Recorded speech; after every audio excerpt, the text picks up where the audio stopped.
Okay, ladies and gentlemen, thank you for joining us. Welcome to this webinar. My name is Tamam Al-Audat. I am the CEO of the New Humanitarian. And today we are asking a question as we come closer to 2 years of the genocide in Gaza. And the question is, what should humanitarian actors do to stop the genocide in Gaza? This is a question that isn't usual. Today, actually, MSF, Doctors Without Borders, puts an image saying doctors don't stop genocides, governments do. Yet governments aren't stopping this genocide. And whether there is a moral responsibility or a feasibility of humanitarian actors doing something that goes beyond attempting to deliver aid and witnessing and beyond denunciation is what we are asking our participants to discuss today.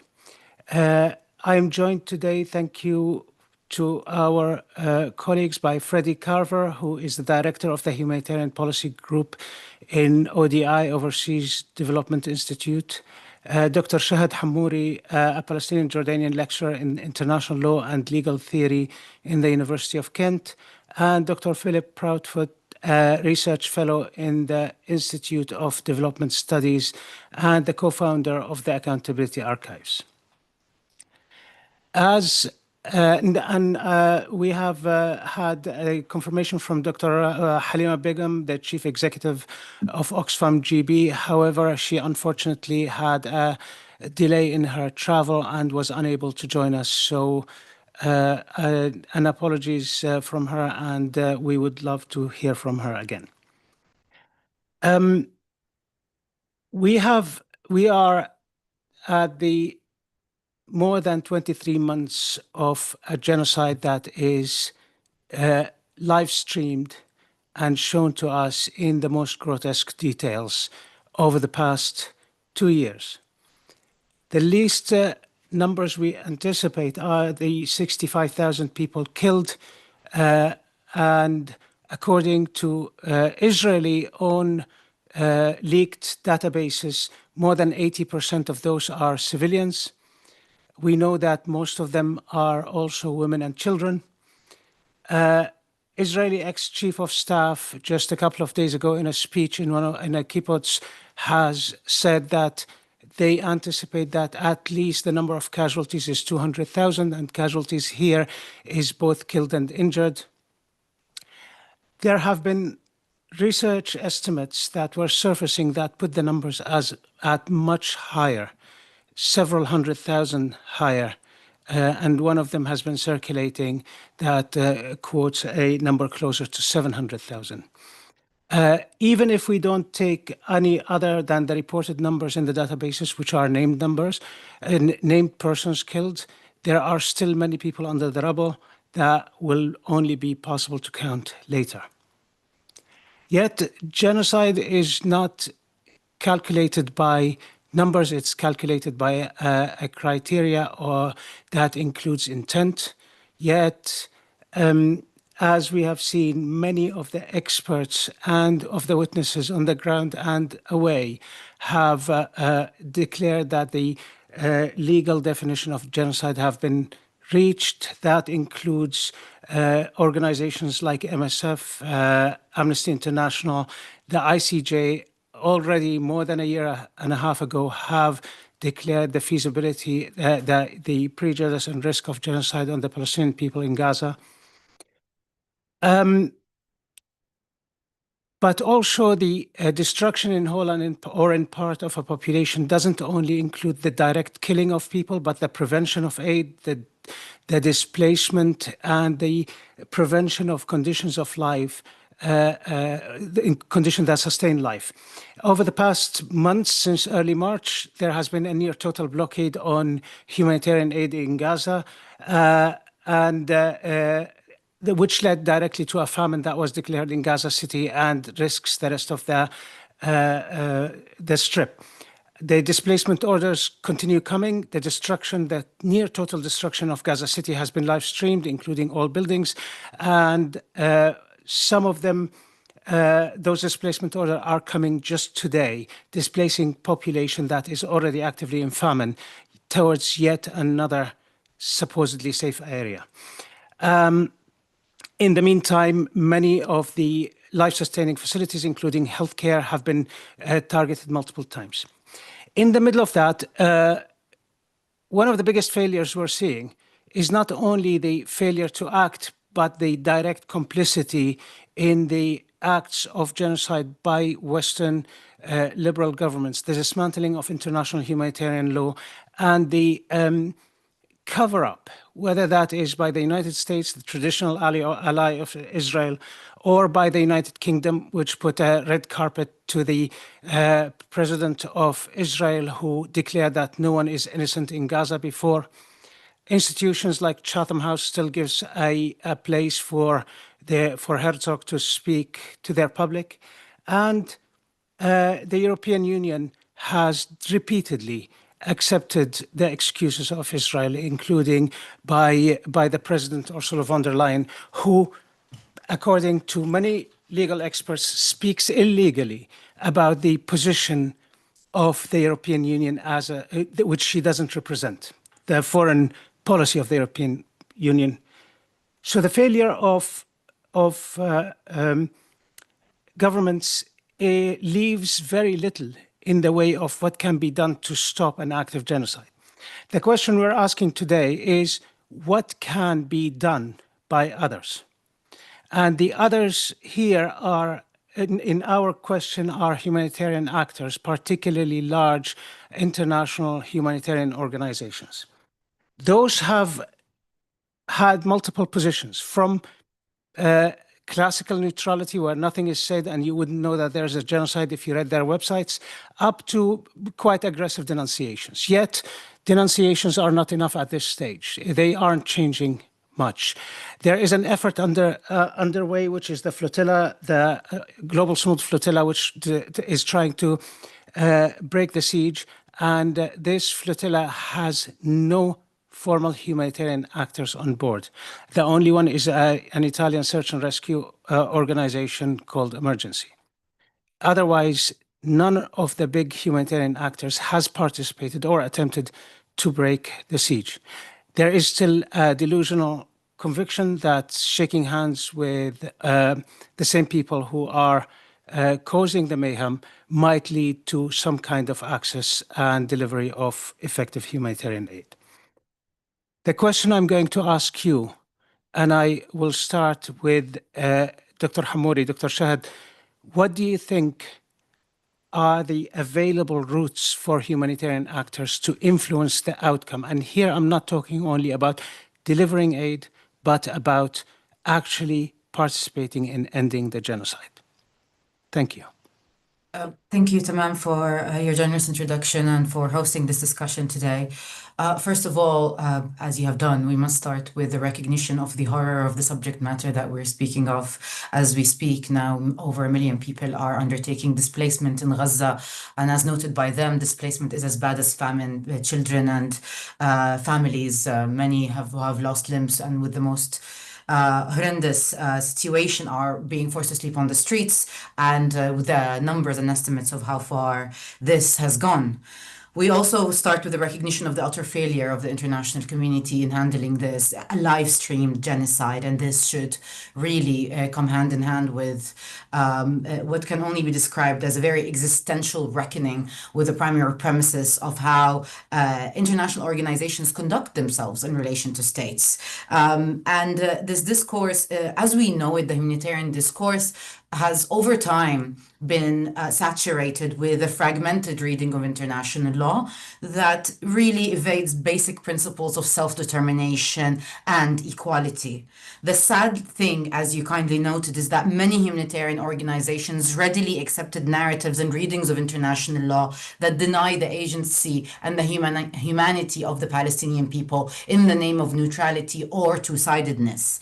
And by that, they fed they risked lending a settler colonial power the benefits of the vagueness of the law as well as a consistent presumption of good faith, without starting with a very existential reckoning with what is this about. This is an active settler colonial premises to claim that there is a right to of self-defense, which doesn't exist under positivist international law against an area that a state itself occupies, is to basically give a settler colonial power the capacity or the legal ammunition to justify a very dominating, very dominating military attack. And this is what we've seen. This is not a war among adversaries. This is an absolute act of domination and annihilation in all of its respect. Of course, this is September, and we have to also reckon with the fact that over 500,000 children haven't made it to school this year, yet again for the second year. So calling things by their name is absolutely very important to capture causality here.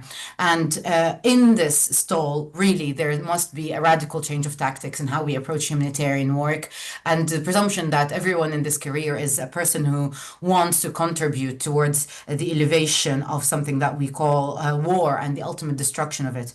We have to reshape how we understand the name of things as well as the causality and what happens. The main reason why the genocide is still ongoing is because of what we call the military technology complex that has given fuel to the far right. And what we do cannot be deemed as to be apolitical. It is speaking in the name of justice, really does require engaging with the core of what otherwise might deem a political question, especially if you are in the UK or in Denmark, where basic questions about adherence to international humanitarian law were repeatedly named as political. Over the course of this conversation, I hope to highlight some of the most important ongoing things at the moment. Of course, we are currently waiting for Algeria to push forward with a UN Security Council resolution on protective measures. I've seen the draft and it's as weak as it comes, and this is very much, it's a shameful moment for the government of Algeria, which was an important comrade in histories of liberation. However, nevertheless, of course, this resolution, regardless of what is in it, will fail since it's a Security Council, and we will be looking at a Uniting for Peace resolution at the General Assembly. We are not in New York. Palestinians are not in New York, including the Palestine mission itself, which is very, very weak. And I have to reiterate on and on again, and this must be very importantly laid out. The Palestinian state does not really represent the Palestinian people, and this is very important. Like any other post-colonial government, it's a decoy government that really is negotiating not in the name of self-determination, and it has blocked our diplomatic channels. So only with active support of our partners as well as of ally states are we able to do anything about this. Of course, adding to the fact that most of us are sanctioned and incapable of making it to the General Assembly, including most recently, of course, the sanctioning of the most prominent human rights organizations in Palestine, of course, who are also sanctioned from their homeland.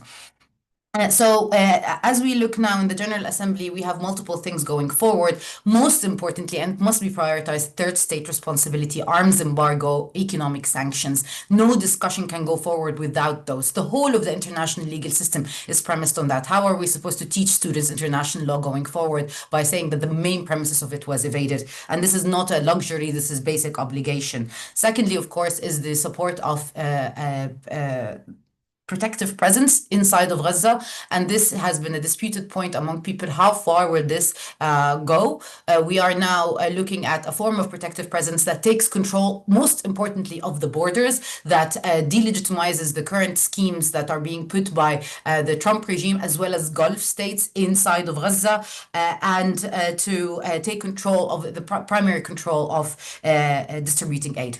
This is a very dangerous thing if it doesn't come with the right caveats. And by that, I mean centering the Palestinian right of self-determination and Palestinian voices, meaningful participation in such mechanisms at its core, as well as transparency, due diligence that ensures that there's adherence to these principles at all juncture, given this very sad history of UN intervention in such contexts that usually is very far away from the needs of the local community, and that, of course, critique exists in abundance. So we are looking for, as much as possible, support support with taking forward these priorities. I will shortly, if given the possibility, share a draft UNGA resolution that has been drafted by multiple Palestinian civil society actors, and we are hoping as much as possible to approach states with that and to gain as much support as possible to ensure that these are the things that are prioritized. Also, we are asking for an accountability mechanism that did make it through the Human Rights Council a few months ago, but sadly enough, the United States of America and the EU held the phone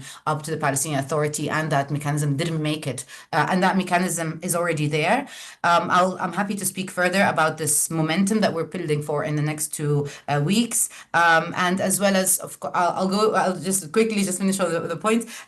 Supporting mutual aid on the ground. At the moment, the Palestinian organizations on the ground leading have proven themselves to be very much apt for that process. Figuring out how that works and giving them the knowledge that we have on how we take things on the ground is very important. They're saving those who are most vulnerable and not getting any donations or money. Supporting regional efforts, especially on the economic side, and switching our mode of advocacy to focus more on the economic side of things, like the EU gas deal, like what the corporations are currently doing, and supporting the leadership on that. We're really, really low. We're on our knees with the workforce that we have, and of course, generally supporting freedom of speech and people who are arrested. There are many more things that I'm happy to speak of. These are the main things that come to my mind, and I apologize for taking more than 3 minutes.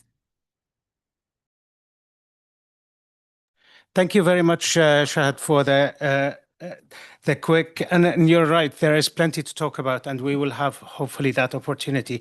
I keep from it the calling things by their name and the causality, and those are things I want to come back to. The protective presence, the United for Peace, and nuancing what that means, and the resolution to the UN General Assembly that is being drafted and what can be done about it by civil society actors. But I will move to Dr. Philip Proudfoot. Philip, thank you for joining us, and please take the... Thank you. Yes, those were excellent remarks, and I wholeheartedly agree with everything that was just said. So let me try and repeat it in a different way and more from the perspective of international humanitarians rather than the legal perspective. So I agree with what's been said entirely so far, that the most important first step is that we have to be clear on what is happening in Gaza, and it is a genocide. Israel is committing the crime of all crimes. And as others have said, it's been live streamed now, not for 2 weeks, but for nearly 2 years. And the first step for humanitarians to stopping a genocide is that we have to cease pretending it's anything else, not just naming it, but stop calling it other things. It's not a humanitarian emergency, nor a tragic conflict, not a temporary crisis, and it's certainly not a complicated political situation. It is a genocide. And naming does matter. Naming matters because genocides are limit events, and they overwhelm our frameworks that we've come to rely on, be they legal, moral, and indeed humanitarian. And it's bringing into sharp focus an old dilemma of humanitarianism, where we feel we're tasked with treating symptoms and ignoring causes. But I think in Gaza, that contradiction is becoming fully existential. And if we continue to ignore the cause of Palestinian suffering, which is settler colonialism, the Israeli state, and the global North governments that arm, fund, and politically shield it, then the ethical tension is no longer just a sting of discomfort we feel, but it's risking, I believe, the collapse of the entire aid system. And history will not judge us kindly if we continue. And now I appreciate others have now shifted, but if we continue to hide behind the language of neutrality, while our people are being starved and bombed and erased by a state backed, crucially, by the very donors who fund the system, or used to fund the system, that we all work within and alongside. And this then has the next implication, I think, is that we need to stop, as humanitarians, outsourcing politics. We must abandon this assumed division of labor where humanitarians deliver aid and we wait for others to do the politics. The formal and technical versions of the humanitarian system that Tamam alluded to, that imagines aid as a kind of neutral bureaucratic activity conducted according to the procedures of international humanitarian law, has run its course. Like others, humanitarian actors, I think, once believed that they were operating in their own kind of end of history, where humanitarian space had been carved out and it was guaranteed, and while there were struggles, it was pretty much accepted. But the truth is that we're seeing now that it wasn't accepted, it isn't accepted, and that era is over. The rise of impunity and illiberalism is exposing the limits of a humanitarian system that has forgotten how to challenge power and, crucially, how to build a movement to confront it. But if we look to our past, we actually can find and locate, as I'm sure we'll do throughout the talk, courageous moments in humanitarian history, acts of defiance, the breaking of sieges, the confronting of blockades, and the challenging of governments. So I think the other thing we must do then is look to that past and reclaim a public humanitarian space such that it was never a gift from powerful states, but it was carved out by people, activists, and publics who refused to look away from suffering. And that public still exists, but that public is now on the streets protesting, on university campuses, and in meeting halls. And right now, as we speak, it is aboard the Samud flotilla floating towards Gaza. And what this means is I also think we need to stop talking about donors as if they are these abstractions. Donors are actually governments. And in the global north, those governments have publics. And if we took action, if we joined the flotilla, those publics who are opposed to genocide would be appalled if those governments then sought to restrict, restrain, or punish the humanitarian actors, because those publics, the global majority, would be on our side. And the final point is I think we need to reckon with ourselves. So humanitarianism is often presented as something that reduces affected populations to a kind of bare life, bodies that are kept alive, stripped of their history, politics, and agency. And while much of that critique is true, I think Gaza has also revealed something about ourselves, and that we were risking dehumanizing ourselves. When we tell ourselves that we cannot act, and we say that our role is only to deliver or at best to witness, and not intervene, and not to resist, and not to take sides, I think we're not just producing a moral discomfort. For many, I think we're experiencing a moral injury that is breaking something within us as humanitarians. And I think that's why the flotilla hangs over and haunts this conversation, because the flotilla reveals what is possible. It shows that there is a humanitarianism that can be rooted not in technical silences, but in courage, in solidarity, and a refusal to accept a world in which a genocide is permitted to take place. So then, what should humanitarians do to stop the genocide? I believe we must name it, confront it, we should break the siege, and we should join the flotilla, and we should then reframe humanitarianism as a moral and political force that is aligned with the causes of justice, resistance, and life. Thank you.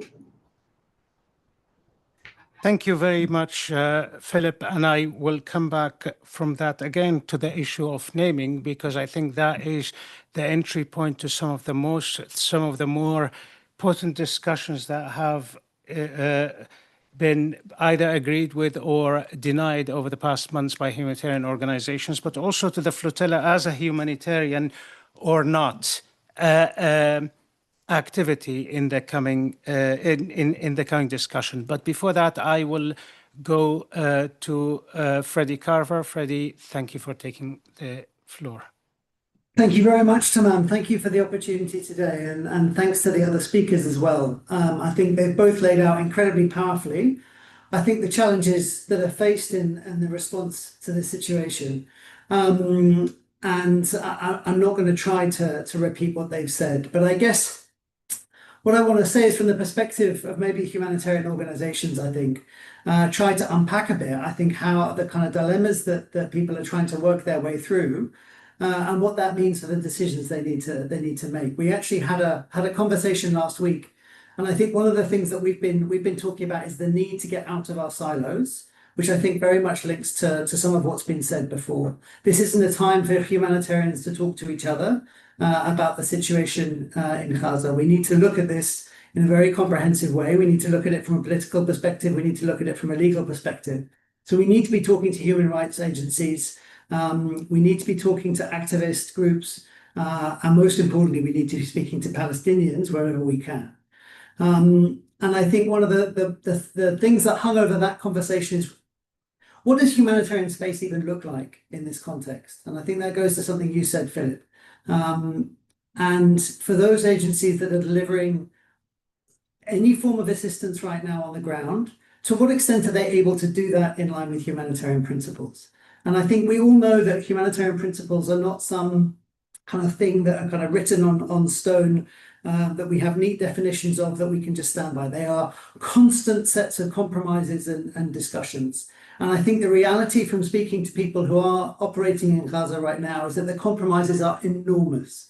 One of the most kind of things that was reiterated last week was we are doing things today that we wouldn't have been doing 1 year ago, 2 years ago, 5 years ago. We wouldn't have dreamed of doing 10 years ago in terms of the ways we're working, the compromises we're making.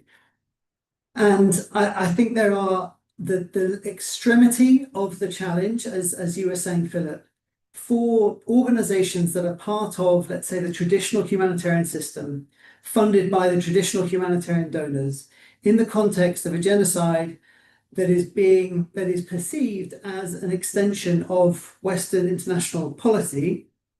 That is a very extreme position to be in. And we've faced versions of this in many different contexts over the years. But I do think that the particular setting right now in Gaza brings it to a point which is beyond what humanitarians have had to face in the last few years, certainly situations that I've come across in my own career.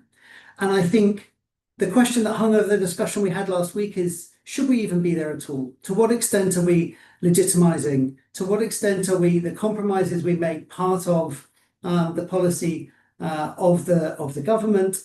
If we're having to make these compromises, are we able to do enough in terms of witnessing, in terms of retaining proximity to communities, in terms of actually kind of listening to and then sharing the perspectives of people on the ground?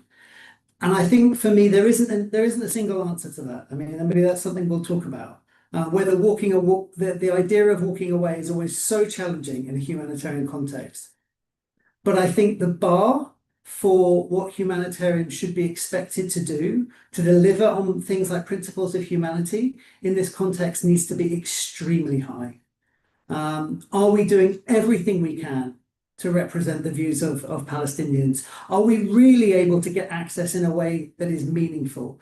Are we really able to save lives in a way that isn't putting lives at risk? I think these are the kinds of questions that people need to be asking themselves. And is it even feasible to act in a way that is in line with humanitarian principles if we're going to be part of a formal system and accept funding from countries that are part of this problem? And I think these are the questions that people need to be challenging themselves on, and then thinking very hard about what their options are. I think some of the points you made as well, Philip, about I think back of other examples over the years when agencies have had to go across borders where they didn't have permission, where they didn't have legitimacy. Now that's extremely difficult, if not impossible, in a securitized context like the one we're dealing with in Gaza. But going to the point that you made, Dr. Shad, about mutual aid groups, we do now, in the 21st century, have options. We do have ways of operating that allow us to bypass some of the systems and the processes. And I think we really need to be very creative and push the envelope as far as we can in a context like this, again, to meet that bar. And I think that for me is the key question, is and also thinking then about what the space is for advocacy, for leveraging political influence to the extent that humanitarian agencies have it in their domestic constituencies. And I don't think that's an easy question right now, given the kind of nature of kind of global debate. I think there are definitely opportunities, but I don't think it's easy necessarily to see how humanitarian agencies can leverage political influence. But I firmly agree that these are the kind of challenges that everyone needs to be asking themselves, given the depth of the situation. Thanks. Thank you. And I take the point, Freddie, on the assistance on the ground, the compromises, and what can be done in it, because we have to acknowledge here that one of the arguments that is made by humanitarian actors in any position they are is that their primary function is delivery of aid and services to people affected, and that this trumps any other function, and that there are human rights organizations and others who would do the witnessing, documenting, and speaking out. However, it is it is difficult to accept that, given that the very limited access and the denial of Palestinian voice. There are plenty of Palestinians who have been talking about what's happening, witnessing it. I mean, those who haven't been killed, as in journalists and humanitarian workers in Palestine, targeted intentionally and eliminated. More journalists in more Palestinian journalists have been killed than most wars combined, if I remember the numbers right. But I want to start with a question that came that addresses an issue with what Shahad and Philip said, the naming issue.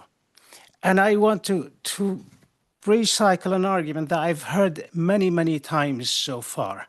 Why should we speak out? Why should we call it a genocide? What difference does it make?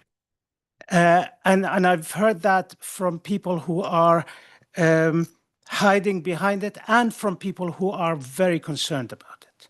And the argument is, if we call it genocide, at least in the early days, we lose access. That turns out to be really not very true, because organizations that have called it genocide haven't lost access in a way that is more significant than those who haven't. Two others who refuse to mention not only genocide, there are organizations that have statements over the past 2 years that do not name Israel. And if you read them without knowing the context, you wouldn't know what they're talking about. There is a retreat into this, like the most abstract and ambiguous form of neutrality in the name of retaining access, retaining relationships, and so on. Now, I don't think we have enough hours to speak about the false pretense of neutrality when we call, the 1,500 people who were kidnapped in Tulkarm yesterday prisoners, and we call the Israeli hostages hostages. We've lost neutrality at the first layer before we even start talking about positions. Shaking hands with Kogat head, who is supposedly coordinating the humanitarian efforts from the Israeli army, who called Palestinian human animals and should be dealt with as such, and was quoted in the ICJ. So let me ask you, why is it important to name genocide? And here, I'm not talking about the past weeks. I sat in organizations where people have forcefully demanded that this be named genocide in November 2023. It was obvious to many that this is not just another conflict. We didn't discover it to be a genocide just a month ago. So I'll start with Shahad and then Philip, and I'll ask you, why is it important? What did we lose by those who used ambiguous and opaque language? Thank you for that, Tamam. So to start with, the reality here is that this is really a continuation of colonial erasure. And I myself spoke to the UN High Commissioner on Human Rights on the 23rd of October to lay down the case for a genocide. And the answer that I got from Turk was, what is your plan for the day after? And disregarding everything that was just said. Whether he likes it or not, his statement is inherently one that undervalues my own humanity and carries forward very, very dangerous presumptions. I agree that there must be a degree of pragmatism, and us Palestinians know pragmatism very well, and we've had to negotiate with this system that was inherently not built in our favor for generations. But there is a very clear point when it stops being a pragmatic position and it ends up being a complicit position. And that becomes really clear when you look into the future. Whether we like it or not, whether it's happening now or in 10 years, at some point there will be a global awakening to comprehend what is really happening in the ground. When one person is equipped with the knowledge that this is one, a settler colonial context where 80% of the people in Gaza are actually refugees from what we now call Israel, and these people have lived under a siege for 17 years, and this is a very racist, like the state of Israel within its law is an apartheid state, and that has been proven by every single possible document within the human rights system to get it to say that we did it. We have all the paperwork to tell you that this is it. Just look at the Jewish national law that says that this is racial superiority. So we are considered a second race. So the fact is, when is it that you stop the argument for pragmatism and realize that by engaging with that actor, or by not unifying your voices, your perception with the people on the ground or the oppressed people, you do cross the threshold of complicity, is when you figure out that in the future, when this is all over, you will look at yourself with shame, and you will know that you've stood right next to the dark side of history. And the reality is there will be, and there are people I will never forgive, and there are organizations I'm sure are listening here today who I really look at the moment when they reckon with the reality with horror, because it wasn't enough that 200,000 people were killed or the amputations or whatnot. So as for the access presumption, I would tell you, you'd presume that if you have a good faith rational actor that you're engaging with, not a far right-wing government that on the first day of the genocide said that we want to annihilate them and invoked Amalek. We kill them with their sheep, with their women, with their children, and annihilate them. And to still presume good faith after that, I would say that that is either a conscious or a subconscious form of denying humanity. Because in reality, if the humanitarian field had power, that power would only come through the unification of voices, as well as the centering of the voices of those who are oppressed. As people who work in the humanitarian sector, a very clear compass, rather of these abstract humanitarian principles, a very clear perspective that really centers those who are stuck in what Jill Stauffer calls ethical loneliness, and that is the position of being like completely surrounded by structural inequality and not having the capacity to voice your own stuff. That's what I believe that people in the humanitarian field have entered to do. But to end up really risking that you are, you're justifying that premises. So what I'm saying is it's very muddy waters, and it's this point where only a clear moral compass is there. And the only way, also, I have to really strongly say this, the only way you could say that this is not a genocide is by disrespecting the whole history of colonization and saying that I haven't read that, and I look at that history with disdain, and all of the millions of people who died in the struggle for ending colonization, to disrespect their lives and their history. And that, with all due respect, is a very Eurocentric position. And not only that, it's...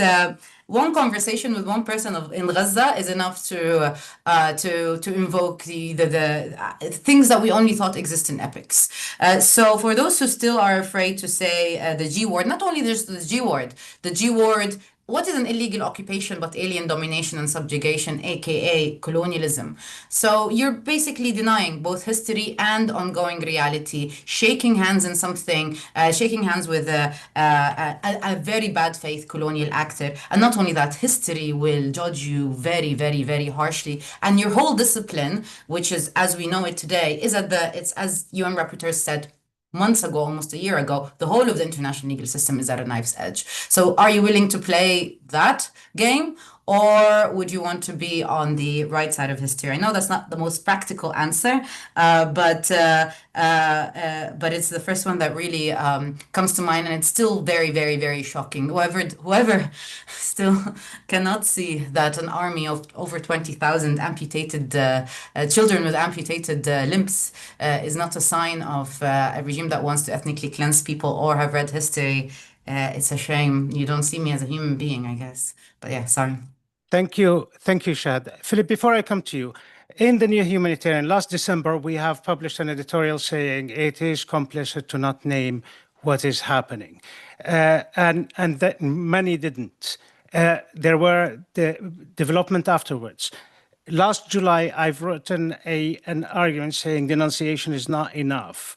And you need to drag your governments to the courts, to national courts, the European Court of Human Rights, and to the ICJ by humanitarian actors. And you need to be on the flotilla and break the siege. let's start with the naming and then progress to, and obviously that call didn't go anywhere because there aren't humanitarian organizations on the flotilla, although I hear they discussed it, but thank God they did. Let's hear what you think about the naming particularly and anything else. So the point around naming, I think, from the perspective of of humanitarians, it returns to what I said in my opening remarks around this being a limit event. When we call something a genocide, it's not the same as a kind of, a conflict we might be working within. It is a genocide. Therefore, a lot of the expectations and frameworks that we have and we operate within no longer seem to apply, right? So we need to, that's what it provokes us and forces us to think about what would be the ethically correct course of humanitarian action in that context. And the second reason, and you mentioned, the initial hesitancy, those of us who've worked on Palestine for a long time and in the Middle East for a long time, we know that the Israeli state relies on ambiguity. It will issue an initial denial very strongly, even though it's so clear something has happened. It will deny that it attacked the hospital, outright deny it, and then the media will run it and run it and run it, and then eventually there might be an admission somewhere buried in a long time. But by that point, everyone thinks that the Israeli story is true. When you're dealing with a belligerent that relies on ambiguity, it is our responsibility to be very crystal clear in the language that we use. And that brings me to the third point as to why we should call it a genocide. And this is what Shahid said, is that we should call it a genocide because the Israelis tell us they are committing genocide. They have said that they are committing genocide almost from the beginning in November. Intent has never been clearer. The amount of evidence for intent, on the Accountability Archive, we have collected 89,000 statements. Many of them, not all of them, but many of them are examples of senior Israeli figures issuing intent, right? And this brings me to the fourth point. And you were also saying this time, that one of the other reasons why it's important to call it a genocide and for it to increasingly be recognized as a genocide is that we can see that international law has been burned to the ground, but there is still possibility for domestic law. So the Genocide Act is written into British law. The moment that we have a definitive understanding and ruling that a genocide has been carried out, then we can initiate domestic legal proceedings against British politicians who have aided and facilitated the genocide, up to and including the continued use of surveillance flights from Cyprus over Gaza, where now there's evidence that those flights were not carried out in the areas that the Israelis even said there were apparently hostages, but in areas where there was active fighting. And it's for the British government and others to then answer, how were they not aiding and assisting in genocide? And then the final reason why it's important to call it a genocide is that the international system that we work within, and this is what me and Martin Griffiths recently argued on an IDS piece, is that if we say it is a genocide, then there are a series of steps that are supposed to happen, namely the responsibility to protect doctrine. This is not even talked about. Yes, there's one mechanism through Uniting for Peace, but this is taking responsibility to protect into different hands. This is actually supposed to be a Security Council obligation. So this, we know what is supposed to happen when there's a genocide. The first stage is supposed to be strong condemnations. We've had that. Then it's supposed to be sanctions against the state. We haven't had that. We've had some sanctions against a few Israeli politicians from the British, but mostly in the West Bank in order to avoid claims of their own complicity within genocide, so they focus on the West Bank. And then after that, it's supposed to rise up to and include the possibility of the commission of an international military force to dismantle and stop the genocide. That's what's supposed to happen. But by trying to stop us before we even say genocide, we can't even get onto that path. In fact, it's not that we're not even on that path. It's that members of the Security Council are arming and assisting the side that's carrying out the genocide. So this is why that word is so important. And I disagree with this idea of, oh, it's just a word, it's just a description. No, it is a word that carries consequences that are supposed to be kicked into motion. That's why we have to insist on it. Thank you, Philip. And I take the point, and I want to go back to what Freddie mentioned about the humanitarian system, because another counter argument to is, and I've been told that myself, is why did you just forget Sudan and the Rohingya crisis and all the other things, and why do you only care about Gaza? Well, I mean, there is a reason this is the crime of all crimes, but there's also another dimension. What happens in Gaza is going to draw out what everybody else consider the limits of the permissible when it comes to international humanitarian law. What was a hesitant, as Philip mentioned before, deny bombing the hospital, deny, deny, deny. This has happened before. It happened in Syria when the Russian forces bombed civilian facilities and the Syrian regime, the old Syrian regime bombed, and the denial was absolute. And by the time anything is proven, the rhetoric has stuck and there's nothing to do about it. The same is happening. It is becoming normalized. And I want to quote, I mean, we've just put out today an investigation that shows the systematic nature of targeting aid seekers. Now aid has become, again, nothing entirely new. It's just so systematic and normalized and uncondemned and done with such an impunity that I struggle to see why any other belligerent in the future would actually hesitate. And why would any of the current, Western donors, however you want to call them, dare speak against anyone else who uses aid as a weapon of war or famine as a weapon of war or so on? So, Freddie, are we seeing the falling apart of the humanitarian system through the politics of impunity for Israel and through the complacency of the humanitarian system itself? Thanks, Tamam. Yeah, I think you put it really well. And I think the fact that what is happening in Gaza is happening at the same time as the kind of the funding crisis that the humanitarian system has seen over the last 12, 18, 24 months, depending on how we want to look at it, which is kind of directly and explicitly linked to decisions, political decisions being made by the traditional donors to the humanitarian system. I mean, I'm not saying they're direct, these decisions are not unlinked. And I think they speak to a wider set of questions that I know everyone within the system has been struggling with.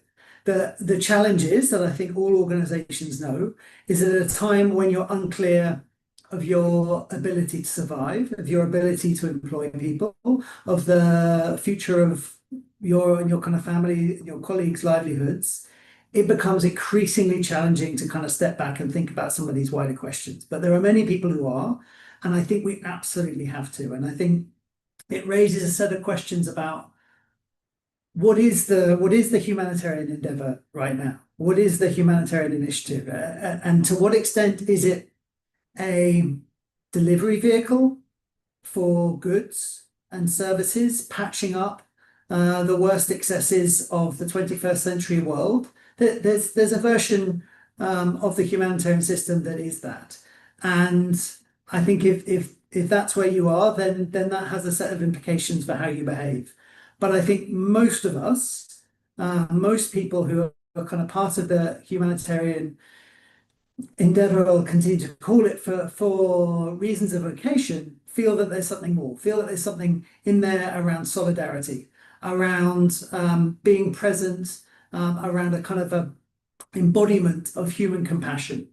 And if that is the motivating force behind humanitarianism, then I think this is definitely a moment to reflect on whether we're living up to it. I think it's really important not to be naive. Like, we do not live in a world where that's possible and where we can just say, well, we just need to try and do the good thing. We all know that where good intentions lead. But I think we do need to reflect on how do those notions of solidarity tie in with notions of justice, and what does that mean for how humanitarians behave? I think one point I wanted to pick up on that you raised, I think it's notable that for some humanitarian actors, it's been easier to speak out on Gaza. Maybe not as strongly as we might like to have seen, but then in comparison with Sudan or comparison with Myanmar.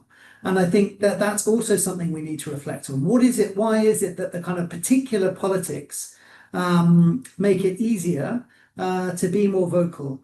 Whereas on things that are less in the public eye, actually, I think I don't include the new humanitarian within this, but we allow these things to completely drop out of the mindset where we're facing the same challenges. I was living in Ethiopia during the Tigray War, and I think that the way that the humanitarian sector collectively conducted itself also wasn't great in terms of presenting real solidarity with the people facing severe attacks. So I agree with you. I think these questions are really present right now. I think they're a challenge for donor governments. They're a challenge for the UN. I see some questions around the UN in the chat. And I think it's a really difficult and complicated moment for the UN to work out how it lives up. What the UN should be bringing to the table in this context is the fact that it is an equal membership of 193 states. And is it in practice able to kind of operate in a way that reflects that and find middle space? I think for NGOs, it asks a different set of questions. So I think that the key point is that everyone right now needs to be asking themselves a set of questions around politically, how do we position ourselves? What's our strategy? What is our contribution to the future that we see our role as? Where do we have leverage? Do we have leverage anywhere? Is it with publics? Is it with governments? Is it but if you don't have a clear political strategy, then the chances of being instrumentalized and used are extremely high. Thank you, Freddie. Before we move to questions from the audience and to what can be done actually in more practical terms, there's a question about accountability. And I mean, the accountability, the negligence or lack of fear of accountability is mind-boggling. Whether that is in politicians, like Keir Starmer putting a red carpet for the president of a genocidal state, or, I mean, I'm not surprised, the former foreign minister of Germany who justified the genocide is now the president of the UN General Assembly. There's no, however, we are going to get, as Shahad mentioned, you know, what will happen in the future? We will get all those books about the tear-jerking books about how those who remember Romeo Dallaire, the head of the UN peacekeeping force, who wrote a book about shaking hands with the devil after he followed order or not, and left the genocide to continue in Rwanda. There will be those. And there will be accountability. There is, and I keep mentioning that maybe because we don't have many other examples as well documented. I don't think it's particularly the ICRC in difference to anyone else, although they have been silent. But Jean-Claude Favet talked about their role in the Holocaust and said the failure to put their full weight and take the ultimate risk in protecting people was the unjustifiable part. And I would argue that today, in an environment where whether an organization is denouncing or not, they are not putting their full weight and taking the ultimate risk. Part of it, as Freddie mentioned, I mean, the choice under the current economic circumstances in the humanitarian sector is if you piss enough donors, you close up, you fire your people and go home. And the argument is always, whether that is self-interested or not, it's better for us to continue doing stuff than to disappear. And people will have to come to terms with this in the future. But what is difficult to swallow is humanitarian organizations, whether UN, others. We've seen Cindy McCain go and shake hands with Netanyahu a few days ago and accept a joint statement issued by his office about his utter surprise that there are hungry people in Gaza and how they agreed together that they will do everything they can. The ability to sit through this and be silent or be complicit or be complacent is mind-boggling. And we are told that trust us, we're doing negotiations behind closed doors. We are the one, you don't know what we're doing, but we're doing it. Yet there isn't any other institution in the world that we would trust, including our own governments, that we would trust with that without accountability. They are spending public money. And we are told, just trust us, we're negotiating, we're doing the good job, but just behind closed doors. And these theatrics we have to do. How can we function without transparency? What is the alternative? And if this is not how humanitarianism should look like under the conditions of genocide, should it look like the flotilla that is being disowned and looked down at by formal humanitarian organizations as this is, amateur political activism that we shouldn't take seriously? But those are people who are on boats, and I have boarded one of the boats for part of the way, the legal observer boat, and talked to people on the flotilla, on the Smooth flotilla, directly. Those are people that know they might be killed as a result. If this is not humanitarianism, it's hard to consider. And I take it, Freddie, this is the part about the moral.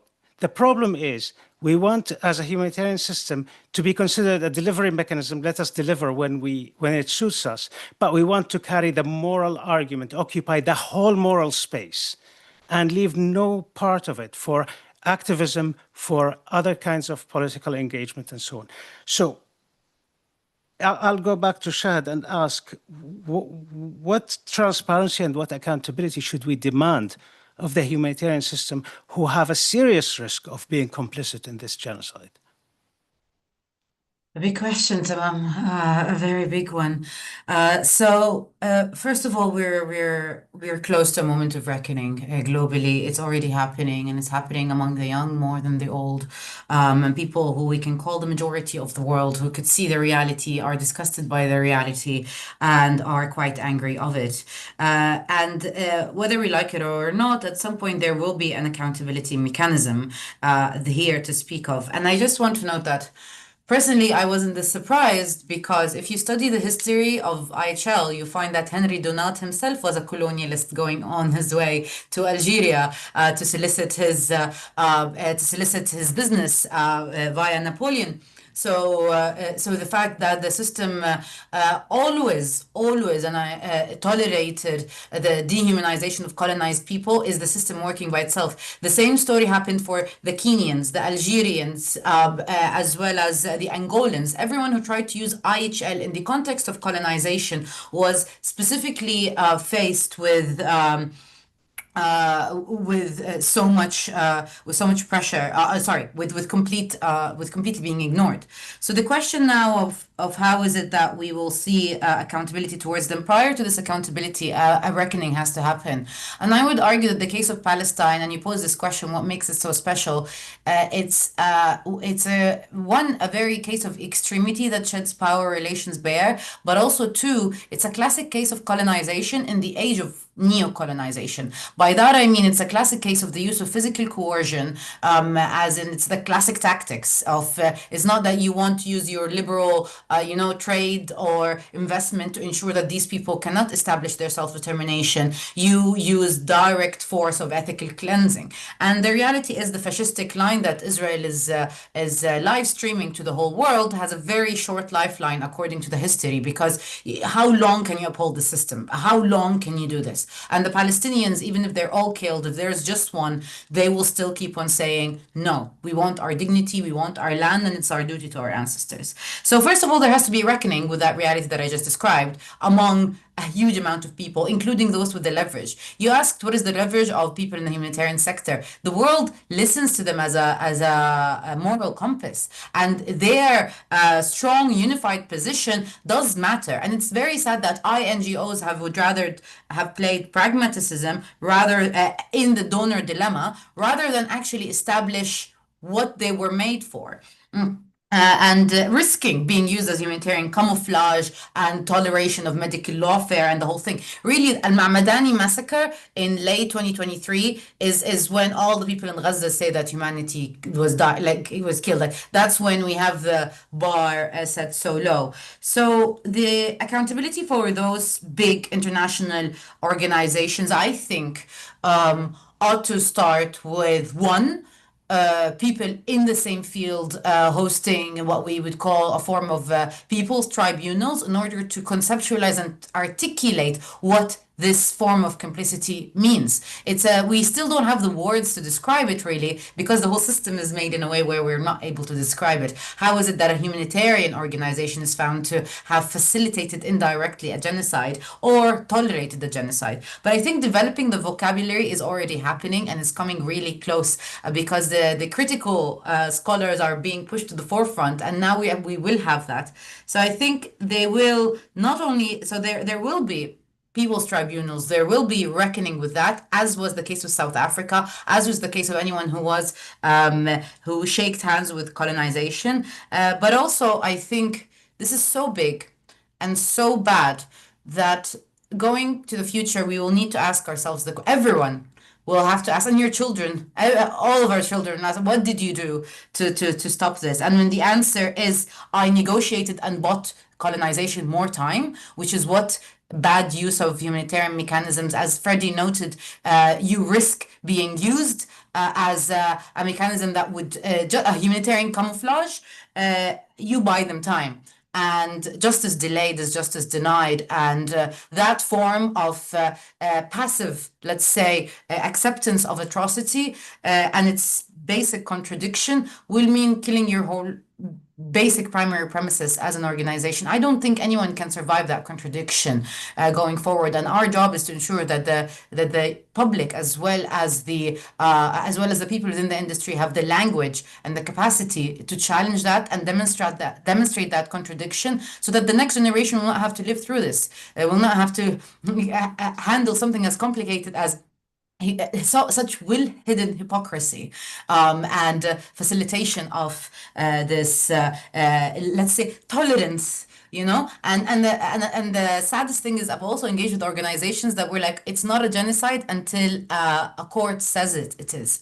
And this, I say, is there's a clear test on when law is being used as a tool of power, and it is when it's used to completely deny reality. So by telling me that I should wait for the International Court of Justice, who just accepted that Israel submits its written statements, I think still few more months into the future, January 2026, is a completely, yeah, please, can you 100,000 more people and we will maybe start to think about it. Is that something that you'd be willing to look at yourself in the mirror and live through? I hope that somehow, but yeah, just to flash also, we're currently putting forward accountability mechanisms, just like the public tribunals that were held at the United Nations in South Africa. So those seek to encapsulate not just direct forms of complicity and causality, but indirect forms. And these are things that I believe will gain momentum in whatever form or shape the international legal system will be after this ends, which I believe will be very different than what we have today. Thank you. Philip, before I come to you, I've heard from people that I trust telling me that I'm doing harm by calling out the humanitarian sector. They're not the worst actors there is. And that why don't you call states? Why don't you call out, Well, there's an obvious reason. We are a news outlet that is concerned with the humanitarian system and humanitarianism. But personally, it hurts because I have worked and believed in the humanitarian system all my career. I'm a product of it. And I call it out because I still have faith in the humanitarian system. I don't have faith in states at any level.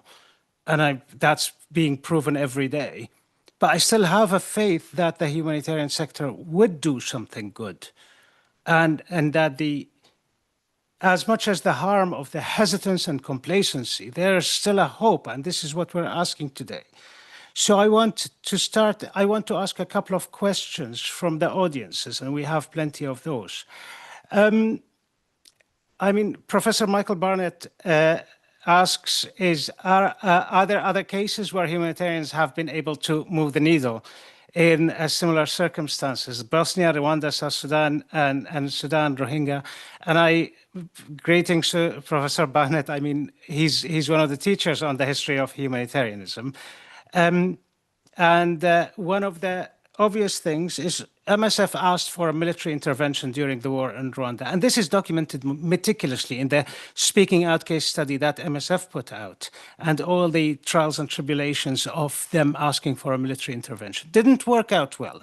It backfired quite significantly, actually, and caused a lot of, but it has happened. And I will ask now whether there is and would be a way to move the needle. And here I mean actually deter the genocide, stop it, or make a difference in the cost it is. It's the cost to both the Israel or to countries that are supporting it directly or indirectly. Philip, you mentioned R2P and United for Peace. And if you can give a glimpse of what do we mean by that, so our audience are with us on the same page.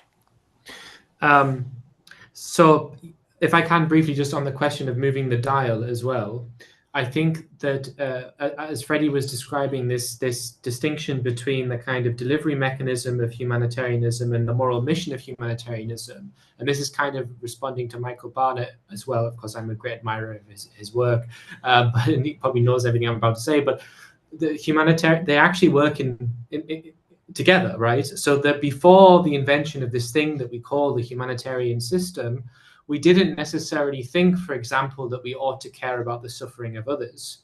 So there was a kind of moral campaign. A Memory of Solferino is a campaigning pamphlet that establishes the idea that people shouldn't just die and suffer on a battlefield because they're part of the enemy forces, right? And then through that moral and campaigning mode, the idea of a humanitarianism as a delivery mechanism came into being. Now, what's different about Gaza is the assumptions that that delivery mechanism would be just simply permitted have collapsed. Because you cannot declare, there's no example I can think of where a famine is declared and literally nothing happens.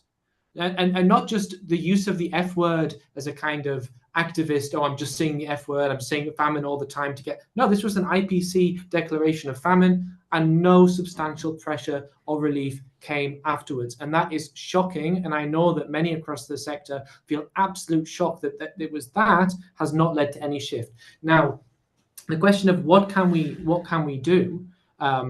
I think that, as I said earlier, that a genocide is a limit event, and that means that we should say things that people might think, oh my God, that sounds ridiculous, that can't happen. But this is a limit event, the crime of all crimes. We should be doing everything we possibly can. So, for example, the flotilla would look very different if a large section of international organizations had also sent ships, because the first critique against the flotilla is that it is a selfie boat carrying an insignificant amount of aid. Now, those who make the critique do not understand humanitarian history. Save the Children sent relatively insignificant amounts of aid into Germany in 1919 to break the Allied siege, and by all accounts, the bottle tops that they sent for milk bottles were not actually that well used by German mothers, but nonetheless it was done as a campaigning activity to draw attention to the siege. And then when Jeb held a public meeting, she was pelted with rotten fruit, seen to be assisting the enemy, and then eventually a public was built up around the humanitarian mission.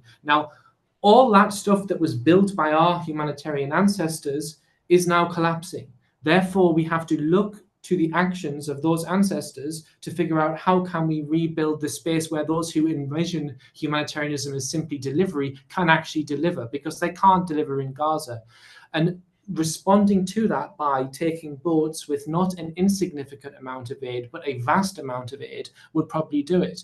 There are even bolder things that I think we should be discussing, for this is a genocide. So, for example, why is the emergency relief coordinator not leading truck after truck after truck to the border of Gaza, and then when he's turned around, he goes back the next day and the next day and the next day until they're let in? Why? Because the donor states will then, throw a fit? Of course they will. But then that is my point that I made, that donors are governments. They are not just these abstract entities, they also have publics. So if humanitarian organizations joined the flotilla knowing that the vast majority of people are opposed to the genocide, and then governments then attempted to discipline their organizations for trying to get food to a starving population, those governments would face significant degrees of critique and are not isolated from their own accountability mechanisms, which is voting and elections.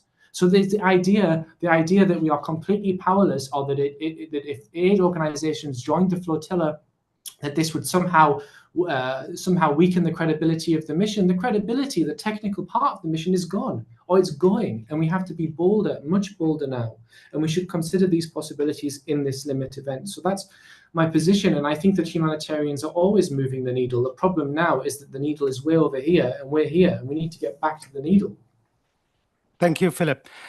Freddie, there are a couple of questions I want to combine and come to you. One of them is from Caroline Dober, and she says she'd be interested in hearing a view on the possible reason behind silence and paralysis of many humanitarian actors. Is it systemic? Is it leadership? What is it? And another one is by Senka Filipovic, and she says, I have witnessed NGO staff pushing their leadership to speak out to stop legitimizing genocidal actors, yet that leadership retaliates and creates a culture of fear.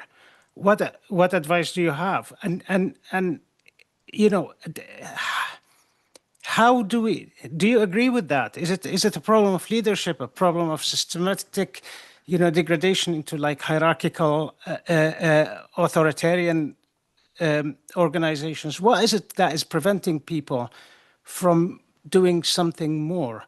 Is it short-sightedness? It really is puzzling. Thanks. Yeah, I mean, it's very easy on this to be cynical. It's very easy to say everyone is, and I think maybe it's too unfair actually it's easy to paint this in a very negative light. But this is a reality for everyone, that they have to focus on their people, the people around them, their organizations. And we have to sort of put in the context of this the reality that organizations, particularly large organizations, are concerned about their future. And so they're concerned about taking risk. It puts people into a situation where they're very cautious. I mean, I think then we get into a whole range of individual kind of contexts, and everyone has their own backgrounds, their own perspectives, their own political positions. I can't possibly speak for everyone. There may be people who have very different political perspectives on this, but I would be seriously concerned if I was working for an organization right now where there wasn't even a willingness to have this debate and to have this discussion in an open and transparent manner, and that discussion wasn't informed by those people who are closest to the situation. And I think if that culture isn't there in organizations right now, that says something really problematic and really worrying. And I was thinking about this question you posed listening to Dr. Shad about accountability, and on a much more kind of parochial way. I mean, I've spent a lot of my time in the sector thinking about this accountability question. And I think there are so many, there's not a magic bullet on accountability, but there are so many creative things we could be doing to increase the accountability that organizations have for their work. Why can't organizations set up independent panels? Even to have discussions behind closed doors. I can understand that doing that in public might be extremely challenging, although I think you could make a case that there are circumstances under which you could present your work, talk about what you're doing, be honest about the decisions you're making, and allow that to be challenged. I talked earlier about, I think, the reality of the situation meaning that the bar needs to be really, really high. If you're going to continue, if you're going to kind of push yourself into this space and say that it is worth it, given all the risks that I think Palestinian activists and advocates are most kind of vehemently and powerfully expressing, then you have to have a very high bar, and that involves putting these kind of decisions in front of people and saying, this is the decisions we're making. Can we justify them? Tell us why we can't. Help us to think about how we could make them differently. So I think the kind of failure of leadership to engage and to be so silent, I think is really problematic. and is definitely something that needs to be addressed. Do you mind? I wanted to pick up on another question that has been posed to me in the chat, if that's okay. And I really like it from Greg Hansen, asking about the evidence around expanding humanitarian space. And I think it's it obviously speaks to the work we do at HBG, and is something I will take away. And actually, we've been discussing a bit recently, maybe not quite framed this way, but I really like this framing. I mean, I think there is obviously a lot of evidence out there. I don't think it speaks to vast successes, I have to say. Certainly not on a macro scale. I think, and it's evolved with the way that the kind of politics of humanitarianism has evolved. I think back to the setting where I kind of started out my humanitarian career in the kind of Sudan context. I came into the sort of very end of Operation Lifeline Sudan. That's a very kind of particular example of an attempt by the international system, led by the UN, led by governments, to create and expand humanitarian space in a very difficult context. And the reams of text on whether that was a good or a bad thing ultimately for the people of South Sudan and Sudan is a very complicated story. But I think the reason I raise it is because it's an interesting example of the level of ambition that we once might have had. And I think how much our ambition has dropped over the years. So I do think it's important to hold those things in our mind. When I think right now, where the better examples are, I think it tends to be around how, it goes back to what I said earlier, how do we get around? How do we work in different ways? How do we expand humanitarian space through claiming space that states don't control? That seems to me to be pretty fundamental. And that gets us into murky waters, as I think was said earlier. These are, again, uncomfortable spaces for humanitarian access to operate in. But I think we have to kind of push and see how courageous we can be. And I think and again, this has come out in some of the chat comments that I've seen, there is that we need to kind of try to shed that corporate kind of professionalization, which has put everything into quite strict controls. And again, I know it's easy to say and much harder to do if you're a financial controller of a large organization, worrying about your audits. I'm not saying it's easy, but I do think, again, that the kind of the situation that we're dealing with here forces us to ask some really hard questions about some of this. Thanks. Thank you very much, Freddie. We have about 13 minutes before we finish, and I want to list a couple of things that came in the questions and then give you a chance to, say however you would like to close, and with focus on what should be done practically. What are we asking the humanitarian system to consider?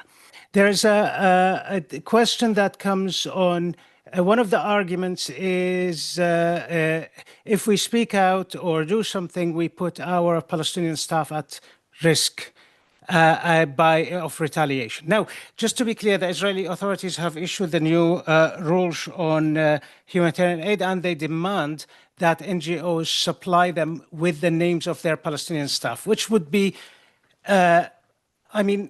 it would be unwise given how they would expose their staff to retaliation. My understanding, other than GHF and Samaritan Purse, no one has done that, and hopefully no one will, because that would.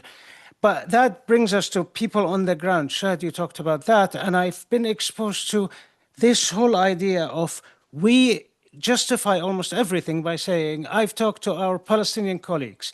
I mean, no one would ever, and this, I want to say this out of just noting it.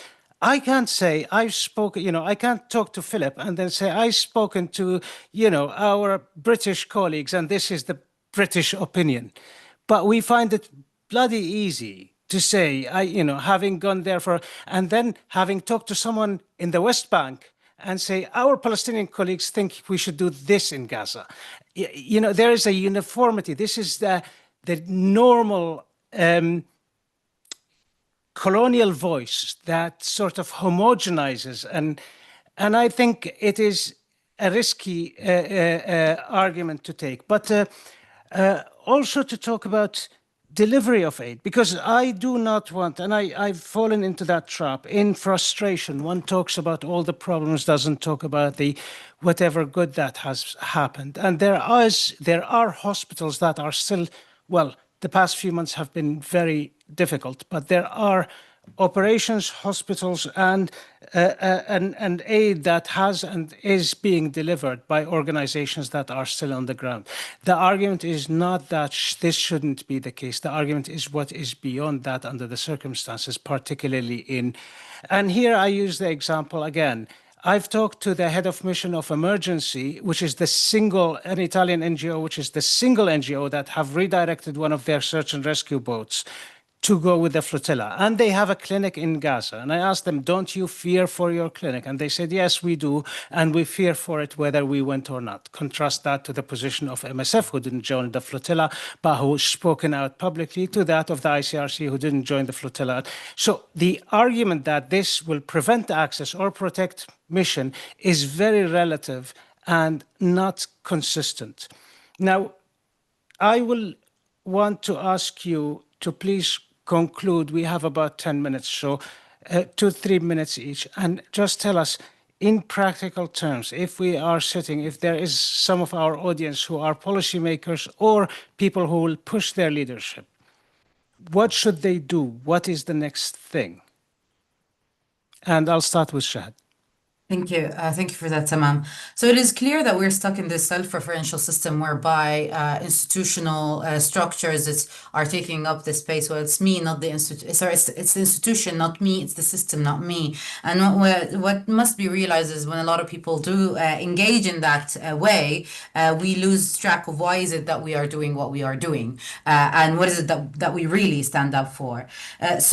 In very concrete terms, there are tactics to be taken. So, for example, Greenpeace has taken very good tactics across history whereby they engage directly with corporations and supported forms of direct action. This is a case of genocide where states of the global north are inherently complicit. Without taking up positions that directly challenge state policy in this case, while upholding and maintaining that this is actually deeply rooted in international law, we really risk losing sight. And it's very important to articulate what are the priorities at the moment. The priorities stand with taking third state responsibility forward as anchored in the ICJ decision of 2024, the July one, as well as the January one. So that means that we need states to impose arms embargo two-way. And the reason why the genocide is not stopping is because far too many states are actually buying weapons from Israel, and the buying comes with the selling.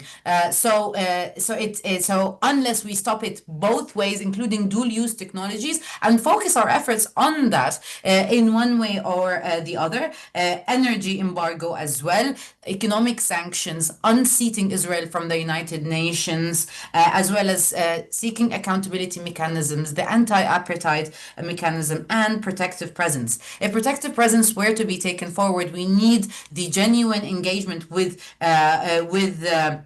INGOs, and their genuine engagement does really mean centering Palestinian voices. As you noted, Tamam, it is not that I spoke to a person in Palestine. It is that I respect the basic tenets of Palestinian right of self-determination when I engage. And sadly enough, as an international lawyer, I could tell you that what self-determination really means has been quite really much distorted. It is not statehood or democracy as comprehended in that very small notion. Palestinian self-determination really relies on respect their right of return, their right of reparation, their right to ending colonization as a system of apartheid, and recognizing that in its totality. So, and anchoring our understanding of that, I've published with Al-Haq a piece that tries to outline a decolonial reading of the right of self-determination, and that is the only premises that we could really, I believe, work within, which is anchoring that in everything that we do. We have enough history, we have enough law to build our premises. So telling me that this is something that is negotiable is really not a sufficient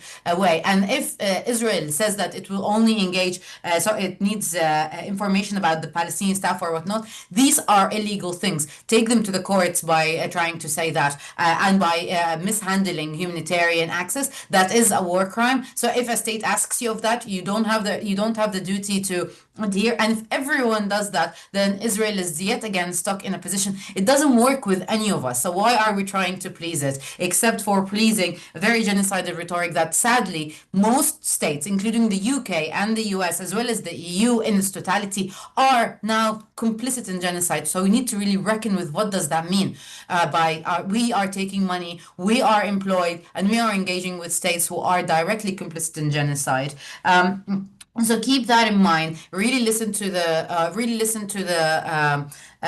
work of Palestinian civil society actors. And here I'm looking at Pingo, which is in a network of Palestinian organizations: PIPD, the Diplomacy Center, Al Haq, Al Mizan, and PCHR. I recognize that the messaging isn't always consistent, but recognize that we are really drowning, as well as Law for Palestine. However, we are giving mechanisms, we are signaling, and all of our demands and our priorities are very clear. These must be centered and put at the heart of every single discourse going forward. And of course, indeed, a direct reckoning. So I really think diversifying the tactics is the most important thing at the moment, really recognizing the economic side of it and standing upright next to the people. We find that parliamentarians don't understand the basic premises of what they're doing in relation to you. So engage with your local parliaments, engage with your local state. And not only that, whether we recognize it or not, Unitarian organizations have a lot of leverage with states. If they submit to the states, if they pressure the states, if they advocate among the states with a unified position, then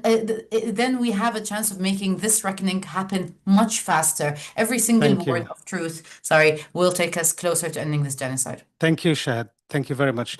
Philip, your go, and I want to particularly prod you on, should there be a call of humanitarian actors to activate R2P or United for Peace? So I realize I didn't answer the Uniting for Peace question earlier, but I'm also embarrassed that there's a lawyer on the call and I'm going to try and talk about this resolution. But Uniting for Peace is a resolution in the General Assembly that allows the General Assembly to take control of the Security Council in a situation in which the Security Council is no longer able to fulfill its core mission, which is to secure peace and security. And clearly it has failed in the context of Gaza. Therefore, states who are members of the General Assembly can essentially take control of the Security Council's mandate, and that can include up to the commission of a military force under a UN flag. So historically, it was used, for example, to get around the Soviet veto.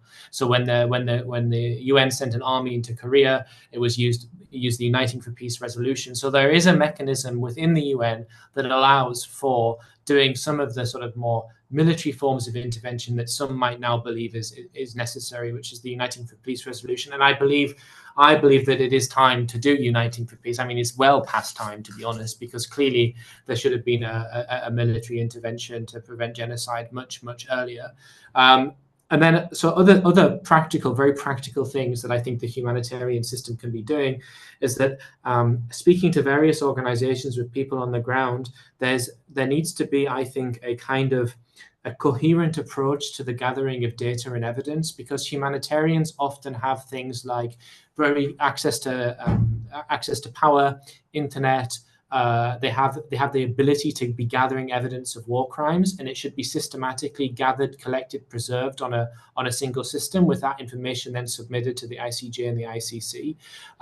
There is some attempt at systematic documenting and monitoring, but it's relatively ad hoc. So I think that, given that we see that humanitarians and aid workers are often treated as witnesses now, for instance, in the Gaza tribunal in Britain, led by Jeremy Corbyn, they were brought in as witnesses because they're one of the only perceived to be, of course, we should never downplay Palestinian voices, but seen to be the independent witnesses. So I believe it's time, and I've argued for this before in other places, that we need to start thinking about justice as a new humanitarian value, and what that means for our operations, i.e. having something like not a justice cluster, but a justice framework with people whose role is the gathering and collection of evidence in situations of genocide. And then I think that practically also humanitarian organizations need to join the siege, understanding that join the Samud and break the siege, Samud flotilla to break the siege, understanding that does not necessarily mean that they are actually going to get into Gaza, but to see that as actually a legitimate form of humanitarian action that connects to humanitarian history. When we've had to build that humanitarian space, it's often been through siege breaking. And I saw in the chat, other people have mentioned many historic examples where humanitarians have acted in ways to break sieges. And we have to be real then about the fact that illiberalism and the age of impunity is here, and the assumption that we had a protected space in which we carry out our delivery mechanisms, that is disappearing and fast. And that requires, finally, my final point is that I think humanitarians need to learn from activists, because activists have been doing this for a long time, this kind of campaign building, changing people's opinions. You know, that, for instance, if we take Just Stop Oil in Britain and Insulate Britain, these movements you can actually trace, while they very much upset people, they actually shifted up the number of mentions of these particular causes. Activists know how to get things onto agendas and how to change public opinion. And I think the professionalization, which has also been mentioned of the humanitarian sector, has to a certain extent limited the staff body that has those activist skills in particular. So I think that we need to become much more activist in order to rebuild humanitarian space. So those are my final thoughts. Tamam, you're on mute. Thank you very much, Philip. And Freddie, I'll give you the last comment before we close up. A lot has been said, so I'm going to keep it really tight. And I think both Shahad and Philip have made a lot of the points that I would have done. Maybe one thing to reiterate is the point that's been made around mutual aid actors. Find the entry points, find those actors who we can work through that are outside of the system. I also see it raised in the chat. And then finally, just a kind of more process point, trying to speak to organizations directly. I think every organization working in Gaza should have a big piece of paper in front of them with the question on top: how can I justify continuing to operate in this context under these conditions? And there should be a strategy developed in response to that question, which should be called explicitly a political strategy, which is very uncomfortable. It's not an advocacy strategy. It's not a communication strategy. It's a political strategy that says, how do we use our positionality? How do we use the leverage? How do we interrogate where we have leverage and where we have opportunities? And how do we hold ourselves to account for delivering against that strategy? And what mechanisms can we put in place to do that? And from a process perspective, I think that would be a good way to approach it. Thanks. Thank you very much, Freddie. And thank you for all those who stayed with us for the 90 minutes. I think it is fair to say that there is not enough being done. There cannot be enough done to stop a genocide. There is a responsibility, a distinct responsibility and a distinct position for a humanitarianism that is still continues to say rightly that it is a moral position in addition to being a delivery mechanism. And that occupies a space that has recognition. There is a risk in doing that, and there is a need for transparency about decisions, for taking a political position, and for acting forward. Obviously, we didn't expect to come up with a prescription on what organizations that have to do. We merely take this occasion to say that there are other options. They are wider than we have allowed ourselves to think. And in a week, we have the high-level week of the UN General Assembly, where those discussions will be had again, where Palestinians have been prevented from being present to represent themselves, where the killing will continue through meetings in New York, and where we see no end in sight. It is about time for us to look further.